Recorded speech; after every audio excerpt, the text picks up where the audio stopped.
অতি গুৰুত্বপূৰ্ণ সিদ্ধান্ত গ্ৰহণ কৰা হয় মই এফালৰ পৰা আপোনালোকক ক'ব খুজিছোঁ। প্ৰথম আপোনালোকে জানে যে আমাৰ মিছন বসুন্ধৰাৰ শেষ সময়ৰেখা 3 সময়ৰেখাটো হৈছে 31 ডিচেম্বৰ। কিন্তু আমি এটা কথা বিভিন্ন জনৰ পৰা এটা আপত্তি পাইছিলোঁ যে যিখিনি নামঘৰ মন্দিৰ বা ক্লাব বা এডুকেশ্যনেল ইনষ্টিটিউচনে বসুন্ধৰা 3ত মাটি ল'ব খোজে তেওঁলোকে প্ৰথমতে পঞ্জীয়নভুক্ত হ'ব লাগিব। গতিকে পঞ্জীয়নো কৰা আৰু বসুন্ধৰাত মাটি আবেদন কৰা এই দুইটা কৰোঁতে মানুহে কিছু অসুবিধা পাই আছিলে। গতিকে আজি আমি কেবিনেটত এটা সিদ্ধান্ত গ্ৰহণ কৰিছোঁ যে বসুন্ধৰাত আবেদন কৰিবৰ কাৰণে পঞ্জীয়নৰ প্ৰয়োজন নহ'ব, কিন্তু যেতিয়া তেওঁলোকক মাটি দিয়া হ'ব মাটিটো লোৱাৰ আগতে অৰ্থাৎ সেটেলমেন্ট অৰ্ডাৰটো হোৱাৰ আগতে তেওঁলোকে পঞ্জীয়নভুক্ত নিজকে কৰি ল'ব লাগিব। অৰ্থাৎ তেওঁলোকে প্ৰায় 3-4 মাহ এটা অতিৰিক্ত সময় পাই যাব। প্ৰথম আবেদন হয়, আবেদনৰ পিছত আবেদন পৰীক্ষা হয়, ভূমি উপদেষ্টা সমিতি বহে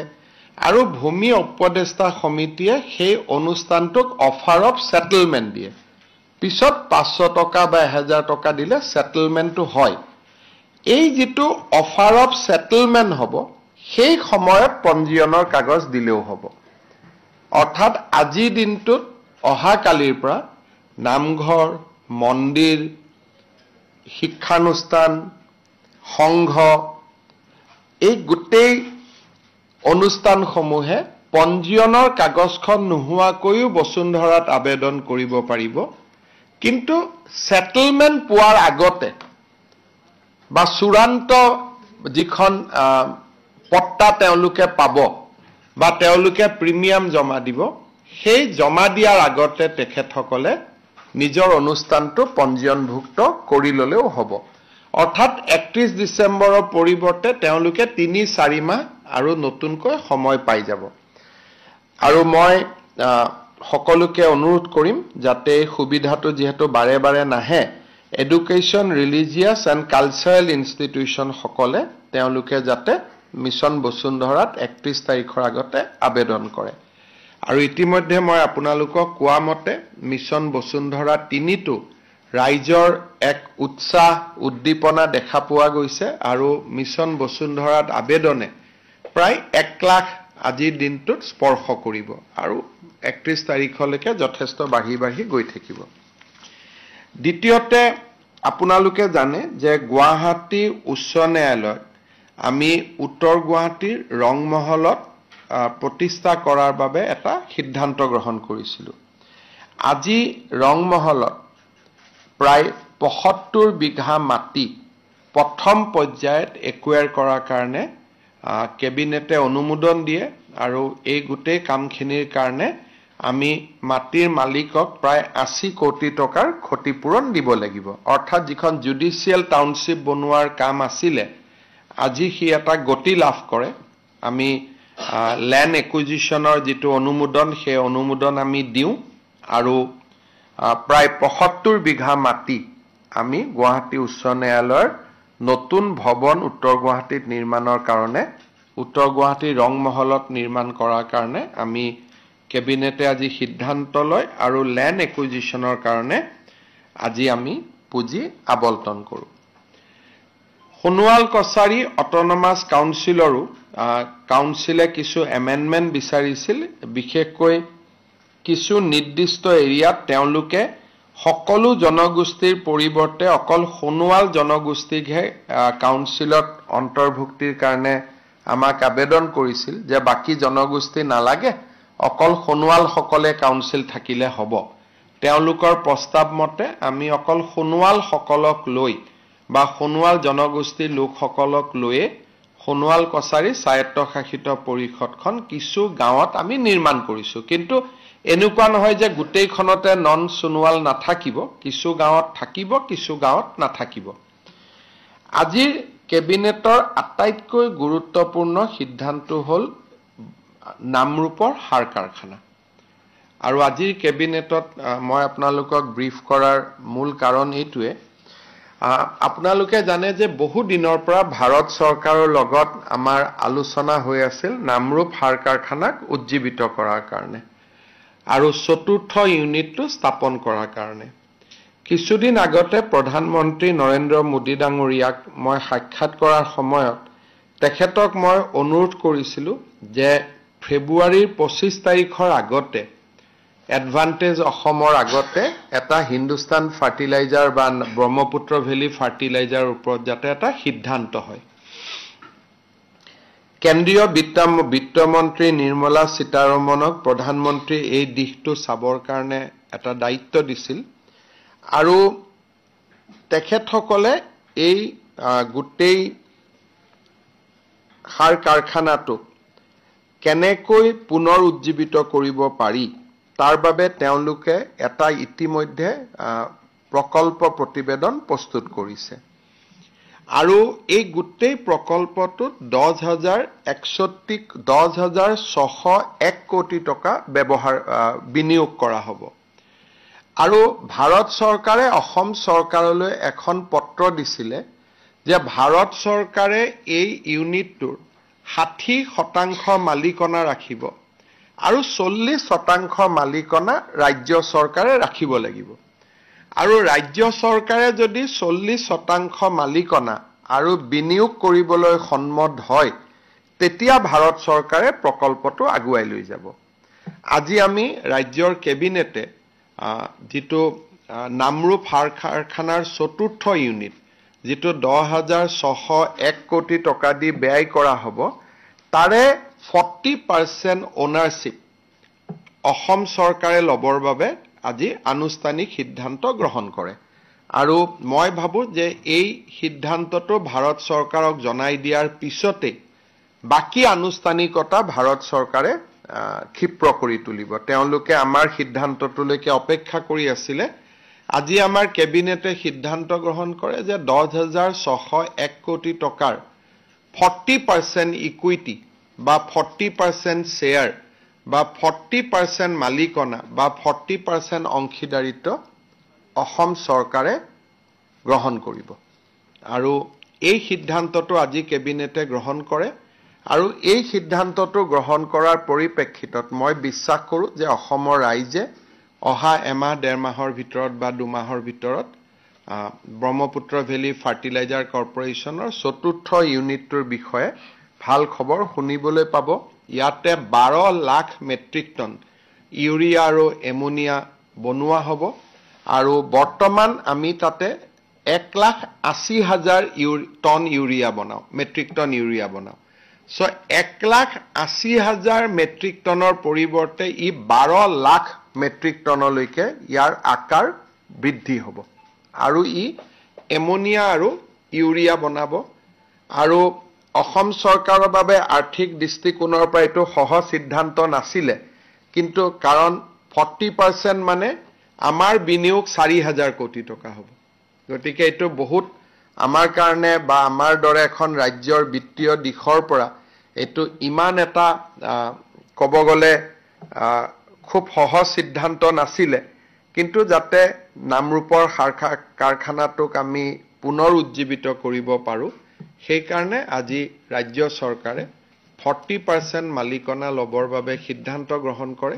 এতিয়া আমি এই পত্ৰ ভাৰত চৰকাৰক পঠিয়াই দিয়াৰ লগে লগে মই ভাবো যে নামৰূপ সাৰ কাৰখানাক উজ্জীৱিত কৰাৰ দিশত ভাৰত চৰকাৰে সিদ্ধান্ত লব পাৰিব গতিকে এইটোৱে আজিৰ কেবিনেটৰ আটাইতকৈ গুৰুত্বপূৰ্ণ সিদ্ধান্ত আছিল মই ভাবো যে ই আমাৰ উজনি অসমে নহয় সমগ্ৰ অসমৰ ৰাইজৰ বাবে ই এটা আশাৰ বাতৰি হ'ব তাৰ উপৰিও আজি আপোনালোকে মোৰ টুইটত দেখাও পাইছে আমি ৰাজ্য চৰকাৰে এটা সিদ্ধান্ত লৈছো যে ভৱিষ্যতে ৰাজভৱনৰ সন্মুখত কোনো ধৰ্ণা ধৰ্মঘট হ'ব নোৱাৰিব আৰু কোনোবাই ধৰ্ণা ধৰ্মঘট কৰিলে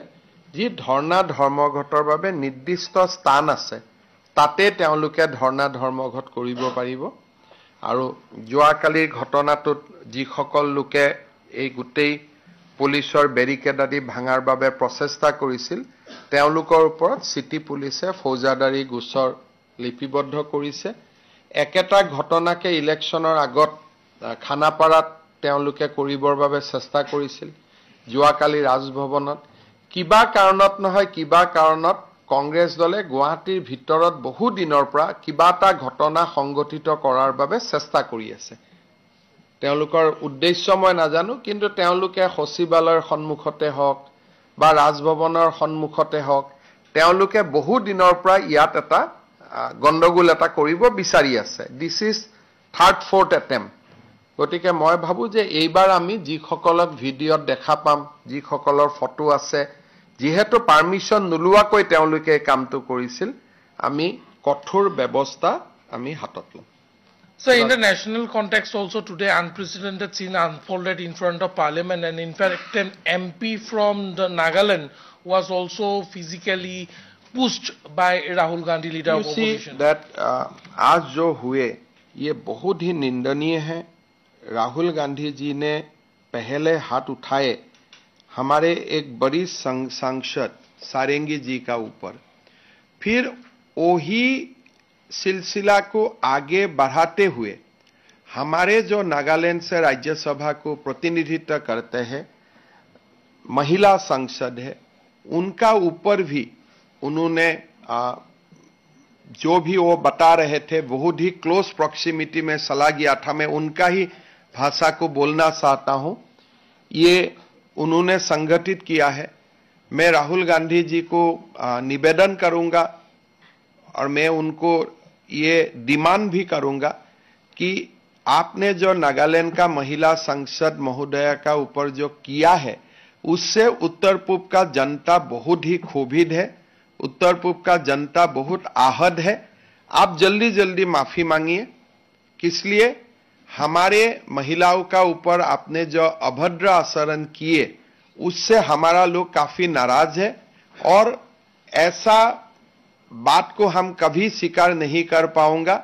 मैं आपको पहले तो निवेदन सबका व्यवहार कर रहा हूं बट अगर आप निवेदन में माफी नहीं मांगेगा तब हम हमारा तरीका से आपको फोर्स करेगा आप माफी मांगे हमारा जनता को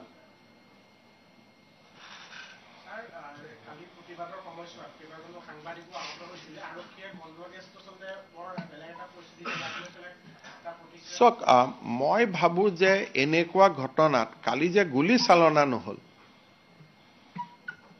আৰু সাংবাদিকসকলো সন্মুখত আছিলে তাত